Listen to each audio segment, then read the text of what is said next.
This half hour, there is a renewed push for the safety of the Connecticut man who will face charges for manslaughter in Anguilla. Yes, Scott Hapgood will attend his next court hearing on the Caribbean island next month, but he is worried about his security. And a short time ago, Senator Richard Blumenthal and Hapgood supporters gathered in Darien to ensure, at least try anyway, his safe passage. Eyewitness News reporter Joe Torres live in Darien with more. Joe.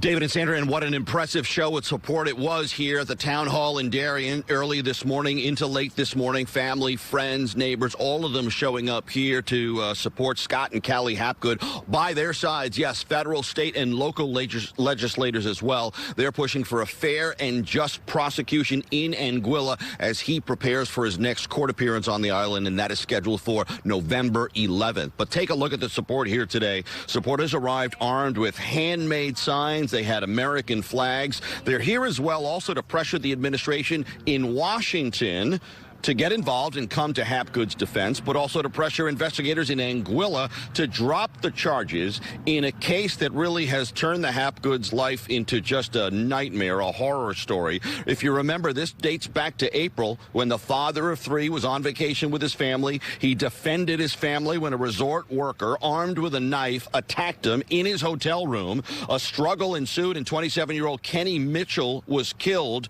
but authorities on the island charged Hapgood with manslaughter. And I'd like to personally thank this wonderful community, including our kids, friends, teachers, and schools. The support gives my family strength as we deal with this ordeal. We are still in shock that a simple vacation that we looked forward to for so long turned into a nightmare.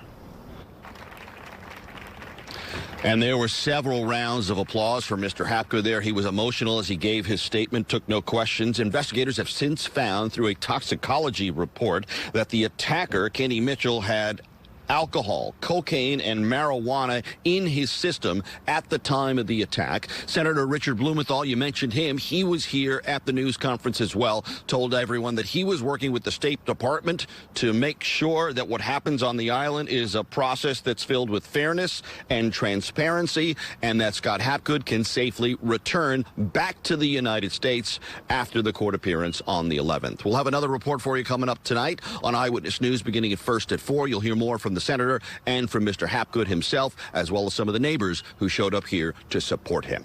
Live in Darien, I'm Joe Torres, Channel 7 Eyewitness News. Thank you very much, Joe.